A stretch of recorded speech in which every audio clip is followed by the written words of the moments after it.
loves goats, and I am standing here with Michelle, and you are the mammal supervisor here at the Caldwell Zoo. And I mean, these little furry friends, winter is upon us, so how are we going to prepare them for winter? For our goats specifically, we give them big beds of hay that they can snuggle into and curl up with each other to generate heat. And we also give them plenty of hay to eat since food turns into fuel. Well, we should probably start preparing, so can I come and help? Absolutely. Okay, let's do it. We are in the goat barn, and we are here to make a cozy little bed for the goats. So can you tell us, so we're gonna take the hay, So and we're gonna fluff. So think Okay. confetti, and you're just gonna grab some and kind of start shaking it on out. and so how tall does this have to be for them? So basically what we want is some good concrete coverage, and then we add some padding to it so they have that relief from the floors. And then also they're gonna kind of snuggle into it and make little nests, for lack of a better word. And then they're also going to snuggle with each other and just be nice and toasty throughout the night. So they use the hay and their body heat to Yes. stay And warm? then also very nice heaters in the barn itself. So they are toasty toasty. And do they eat this as well? They do. So if they want us to keep the bed, then they have to lay on it. Otherwise, the goats around them will be chewing on it. Wow, okay, so you make this around a foot tall?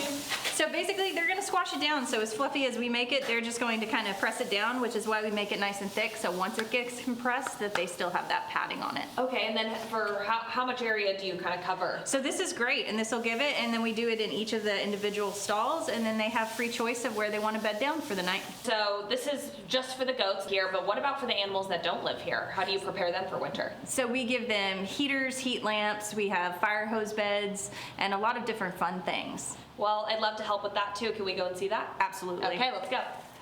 We are here at the Gwen Porcupine Night House, and we are preparing these animals as the weather is getting a little bit chillier. So can you tell me a little bit about what we're going to do to make sure that these porcupines are comfortable when it gets cooler? Absolutely. So something really cool about this building and a lot of the buildings throughout the zoo is we have some heated floors. So such thing as hoofstocks, rhinos, and then we also have fire hose beds. So what we're going to do is we'll put this in the corner for him underneath this heat lamp, and what that's going to do is give him a raised position off the floor as cold seeps up from the ground. Okay. And we also bed him down, just like we did with the goats, with some hay, and that gives him something he can snuggle into and kind of wallow in while he's under his heat Wow, lamp. I can even feel that heat. That is Yes. nice. It's definitely toasty. And because he is a porcupine and his teeth grow, we also give animals a lot of enrichment whenever it's cold and they're locked inside for periods of time. Give them something to do, and this also helps trim his teeth. Oh, that's amazing. So the porcupine's name is Ash, and then It is. can you tell me a little bit about how this environment relates to the one that he would have had in Africa? So it's definitely different. So in nature, he would have had burrows. They're big burrowers, and so he would dig a nice deep den to snuggle into as those desert temperatures got a little bit cooler. And then here, we obviously have a very different setup, so we're going to do the best we can to provide them all the warmth and comfort that we can. Well, Michelle, I'm so happy to see that all these animals are getting the best care as it starts to get colder and every day here at the Caldwell Zoo. Thank you. With CBS 19, I'm Jamie Hazard.